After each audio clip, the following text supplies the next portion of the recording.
നമസ്കാരം, doctor ശ്രീദീപൻ, neurologist. നിങ്ങൾക്ക് stroke വരാനുള്ള സാധ്യത എന്ത് മാത്രമാണ്? നമ്മളതിന് റിസ്ക് ഫാക്ടേഴ്സ് ഉണ്ട്. അതായത് സ്ട്രോക്കിൻ്റെ അപകട സാധ്യത ഘടകങ്ങൾ. പ്രധാനമായിട്ടും രണ്ട് തരത്തിലുള്ള അപകട സാധ്യത ഘടകങ്ങളുണ്ട്. ഒന്ന് നോൺ മോഡിഫയബിൾ അഥവാ മാറ്റങ്ങൾ വരുത്താൻ പറ്റാത്ത രീതിയിലുള്ള റിസ്ക് ഫാക്ടേഴ്സ്. രണ്ടാമത്തത് മാറ്റങ്ങൾ വരുത്താൻ പറ്റുന്ന മോഡിഫയബിൾ ഫാക്ടേഴ്സ്. അപ്പം നമ്മുടെ മാറ്റങ്ങൾ വരുത്താൻ പറ്റാത്ത റിസ്ക് ഫാക്ടേഴ്സ് എന്തൊക്കെയാണ്? ഒന്ന് പ്രായം കൂടുമ്പോൾ സ്ട്രോക്ക് വരാനുള്ള സാധ്യത കൂടും. രണ്ട് ജെൻഡർ അഥവാ ആൺ ആണോ പെണ്ണാണോ എന്നറിയുന്ന ആ അവസ്ഥ. അപ്പം പുരുഷന്മാരിൽ സ്ട്രോക്കിൻ്റെ അളവ് കൂടുതലായിട്ട് കാണപ്പെടും, അല്ലെങ്കിൽ റിസ്ക് കൂടുതലായിട്ട് കാണപ്പെടും. പിന്നെയുള്ളതാണ് എത്നിസിറ്റി അഥവാ നമ്മളിപ്പോൾ ഏത് രാജ്യത്ത് അല്ലെങ്കിൽ ഏത് ഒരു റേഷ്യൽ ഗ്രൂപ്പിൽ നിന്നുള്ളതാണ്.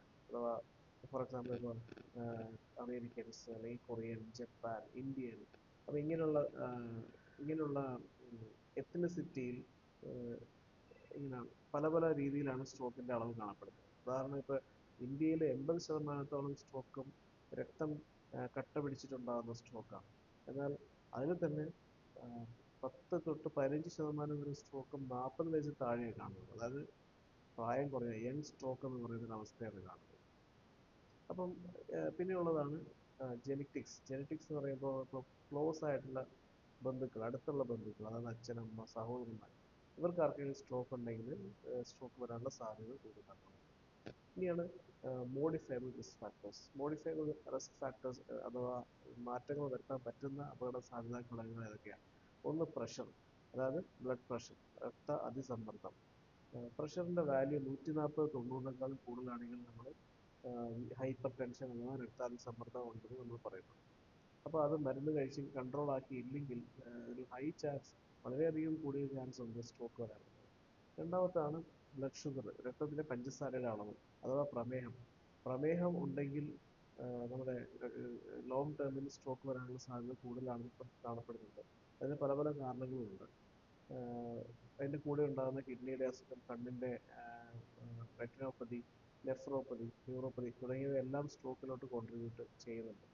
പിന്നെയുള്ളതാണ് കൊളസ്ട്രോൾ. കൊളസ്ട്രോളിൻ്റെ അളവ് നമ്മൾ അമിതമായി കണ്ടിട്ടുണ്ടെങ്കിൽ അതിൻ്റെ പരിണിതഫലമായി സ്ട്രോക്ക് വരാനുള്ള സാധ്യതയുണ്ട്. പിന്നെയുള്ളതാണ് പുകവലി, സ്മോക്കിംഗ്, സിഗരറ്റ് സ്മോക്കിംഗ്. അപ്പം പുകവലിയുള്ള ആളുകളിൽ വളരെയധികം മടങ്ങ് സ്ട്രോക്ക് റിസ്ക് കൂടുതലാണ്. പിന്നെയുള്ളത് ആൽക്കഹോൾ, ഹെവി ആൽക്കഹോളായിട്ട് ഭയങ്കരമായ ആൽക്കഹോൾ കഴിക്കുന്ന ആൾക്കാർ, മദ്യം കഴിക്കുന്ന ആളുകളിൽ സ്ട്രോക്ക് കൂടുതലായി കാണപ്പെടുന്നു. തലച്ചോറിൽ രക്തസ്രാവമാണ് കൂടുതലായിട്ട് കാണപ്പെടുന്നത്. ചില കേസുകളിൽ ഹൃദയത്തിനെ ബാധിക്കുകയും ഹൃദയത്തിന് വേരിയേഷൻ ഉണ്ടാക്കുകയും ചെയ്യും. പിന്നെയാണ് ഹൃദയത്തിൻ്റെ ഹാർട്ട് സംബന്ധമായിട്ടുള്ള അസുഖങ്ങൾ, അതായത് വാൽവ് സംബന്ധമായ അസുഖങ്ങൾ, ഹൃദയത്തിൻ്റെ താളം തെറ്റുന്നത് സംബന്ധമായിട്ടുള്ള അസുഖങ്ങൾ, പഴയ ഹാർട്ട് അറ്റാക്ക് തുടങ്ങിയവയൊക്കെ സ്ട്രോക്കിലേക്ക് നയിക്കാം. പിന്നെയുള്ളതാണ് പഴയ സ്ട്രോക്ക്, അതായത് നമുക്ക് ഇതിന് മുൻപ് സ്ട്രോക്ക് വന്നിട്ടുണ്ടെങ്കിൽ വീണ്ടും സ്ട്രോക്ക് വരാനുള്ള സാധ്യത കൂടുതലാണ്. അപ്പോൾ ഇതെല്ലാം നമ്മൾ അറിഞ്ഞിരിക്കണം, ബോധവാന്മാരാകുക. Thank you.